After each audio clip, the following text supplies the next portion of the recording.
தீய பழக்கமுடையவர்கள் ஒரு கணம் கொஞ்சம் யோசிக்க வேண்டும்.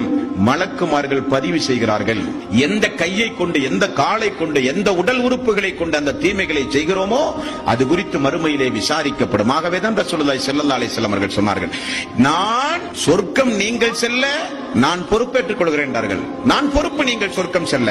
2 தொடைகளுக்கு மத்தியில் இருக்கிற மர்ம உறுப்பை கொஞ்சம் பத்திரமாக பாதுகாத்தால், விபச்சாரம் செய்யாமல் நீங்கள் சொர்க்கம் செல்ல நான் பொறுப்பு என்றார்கள். காரணம், நாவுகளும் காதுகளும் கண்களும் உடல் உறுப்புகளும் கைகளும் கால்களும் தோள்கள் முதற்கொண்டு அல்லாஹ்வுடைய நீதிமன்றத்திலே பேசும். நன்மை தீமை எடை போடுகிற தராசு கொண்டு வரப்படும். ஒவ்வொரு மனிதனுடைய குறிப்பேடும் மறுமை நாளிலே கொண்டு வரப்படும். ஆகவேதான் அல்லாஹ் அந்த நாளை பயந்து கொள்ளுங்கள், அந்த நாளை பயந்து கொள்ளுங்கள் என்று அல்லாஹு தஆலா இறை விசுவாசிகளுக்கும் உலகத்தில் அவனால் படைக்கப்பட்ட மனித சமுதாயத்திற்கும் அல்லாஹு தஆலா அச்சமூட்டி எச்சரிக்கை செய்கிறான்.